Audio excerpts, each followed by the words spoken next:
Ethlium 2000, marital infidelity is defined as the act that occurs when one spouse engages in sexual contact with another person.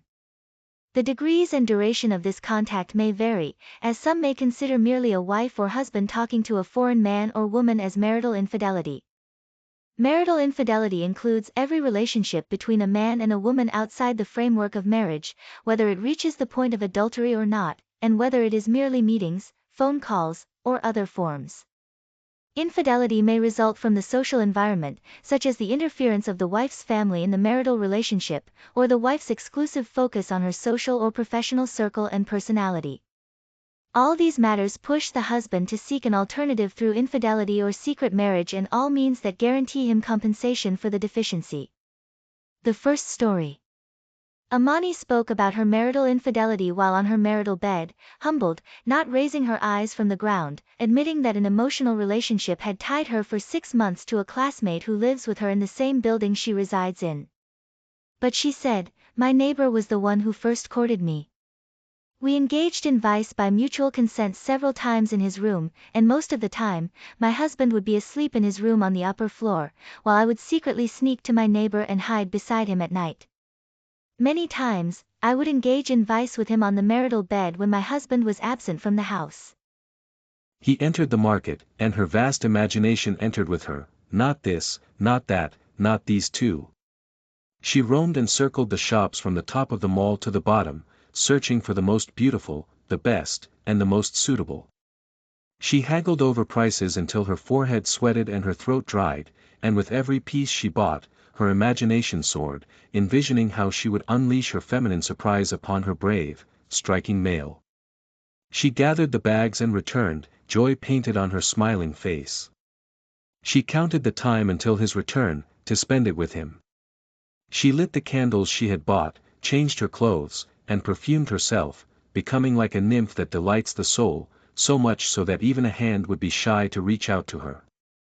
She approached him, teasing him, joking with him, singing words of flirtation to him as if she were a lyre full of tenderness and romance. But he was like a raging bull or a hawk waiting to pounce on its prey. She began to take off her ornaments and clothes little by little to unleash the surprise for him, trying to charm him and break his hard rocks, hoping that some tenderness might emanate from him. The second story. The husband woke up during the night and did not find his wife beside him in bed. It never crossed the new groom's mind that his bride, whom he had only been married to for a few days, was cheating on him with a university colleague. She possessed extraordinary beauty, and her dowry was more expensive than her peers or those in similar social situations.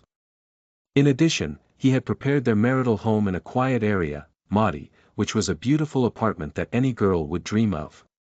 The wedding day passed traditionally, as did the day after.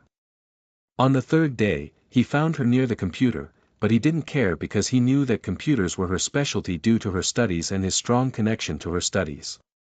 He also wasn't annoyed that his new brie.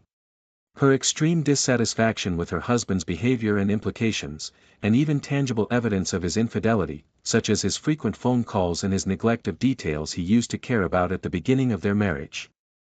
She noted that she caught him red-handed more than once, as she found many romantic messages and call appointment messages on his mobile phone, in addition to many people informing her of his infidelity when he traveled alone, as well as his confession when she tried to discuss the matter with him.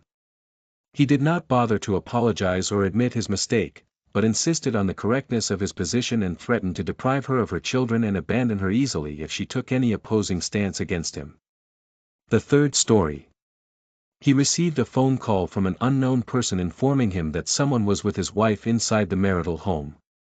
Upon going to his apartment, he found the apartment door locked from the inside, so he broke it open, where he saw his wife in the arms of her lover on the marital bed. The bride, A.M., 21 years old, had been in a love relationship with the sales representative, G., 30 years old, for a long time, during which she spent the sweetest moments of pleasure and times of love in his arms, quenching her adolescent thirst and crazy whims. She learned the meaning of love with him, and the value of her femininity, and her body bursting with desire. And she would meet him whenever they had the chance to enjoy moments of love and pleasure, and live with him in a world of dreams. She thought that the days would last in happiness and joy and that her beloved would propose to her when he was ready to establish a marital home and provide for the marriage expenses. But she was surprised when her father informed her that one of his acquaintances had proposed to her, and that she should prepare to marry him after he approved of him because his financial situation was good and he was ready to bear to be away from her beloved, who had stirred her emotions with words of love and expressions of desire.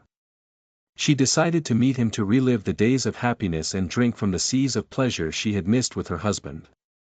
She asked the sales representative to come to her apartment in her husband's absence.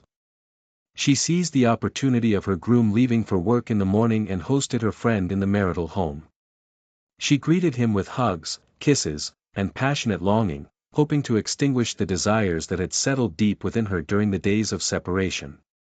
She took him to the marital bed and threw herself into his arms, semi-naked, for him to caress her body's charms and for his fingers to delve into her folds, searching for the pleasure and desire that brought them together on the path of vice, adorned for them by Satan.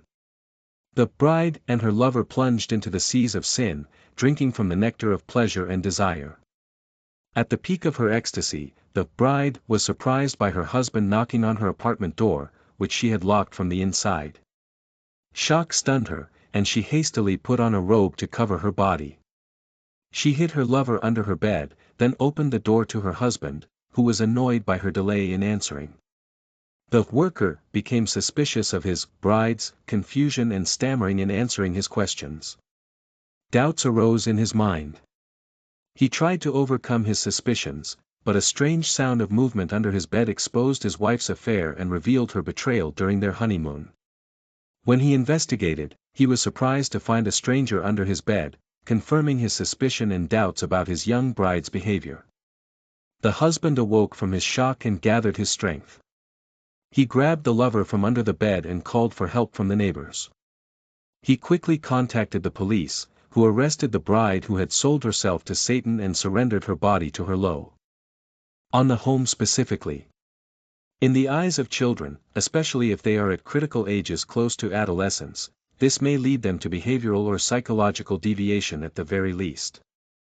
And on the larger family scale, which is the family environment and the parents of the husband and wife, the absence of ties between the two families and the occurrence of psychological and perhaps behavioral quarrels is most likely in cases where marital infidelity may lead to one party killing the other. Either the betrayed kills the other due to the psychological explosion caused to them, or there is a possibility that the betrayer kills the other to protect themselves or out of fear for the one with whom they betrayed the other party, and there are real stories of this happening in our societies not long ago. Regarding the logical treatment of marital infidelity, he added that the solution primarily lies in strengthening religious deterrence in the youth, and it is noted that this problem is greatly escalating in modern generations due to the weak role of the educational factor in establishing religious concepts and values. From a legal perspective, cases related to marital differences over issues of infidelity and the like are usually handled confidentially in all Arab societies, to ensure that this type of case does not take another turn, noting that few married couples resort to law firms to solve this type of case. He says a wife may come to us filing a khula, divorce initiated by wife, case against her husband, while she cites certain reasons, such as beating or insult, while the reason may be the husband's infidelity. Similarly for men, the husband comes and files a divorce case for reasons he states, diverting attention from the reality of his wife's infidelity. Awad adds that even in cases where lawsuits are filed with judges and courts, they are usually handled confidentially as well, especially large families who fear scandal or shame, as this type of case on the family relationships between their two families. The wife cheats primarily due to emotional dryness, as a large percentage of women who fell into the quagmire of marital infidelity did so because of emotional dryness from the husband, his failure to pamper his wife, to speak kind words to her, and to offer phrases of praise, admiration, and love, in addition to the absence of a conversational atmosphere in all its aspects, the lack of which can create an atmosphere of psychological depression for the wife, and a desire on her part to vent her anger or emotional need, with an environment receptive to dialogue, by resorting to another party, while this resort is fueled by multiple reasons related to the availability of opportunities for the wife to do so in the presence of psychological and perhaps social motivators, such as a bad friend and the like. The husband cheats when the wife neglects her appearance, and this is the most likely reason for the majority, as some husbands, when asked about the reasons that led them to cheat on their wives, confirm that the wife's neglect of her clothing, personal hygiene, appearance, elegance, tenderness, and highlighting her feminine features, is what drove him to search for an alternative, in the presence of many temptations, and seeing beautiful girls, who appear in their best attire, on screens, and the like, so the husband needs an alternative to compensate for this deficiency in his wife. Religious description. Sheikh Mansour al-Rifai Abaid, former First Minister of Endowments, said, marital infidelity in Islam is defined as the crime of adultery if it is committed, and the punishment for this crime is flogging or stoning. Whoever is unmarried is flogged 100 lashes and exiled for a year, and whoever is married, muzzin, is stoned to death, whether male or female.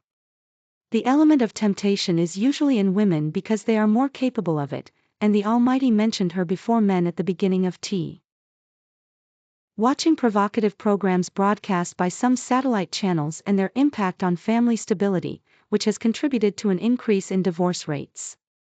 And betrayal under societal pressure in the name of marriage from the woman's side, because she cannot tell her family that she is secretly married, and she solves the problem with a bigger problem, and her matter is not known, because the problem of hymen reconstruction has become medically known and can be solved. And pressure on girls from parents to marry someone they dislike, while their heart is attached to another, and they remain in a relationship with their lover after marriage.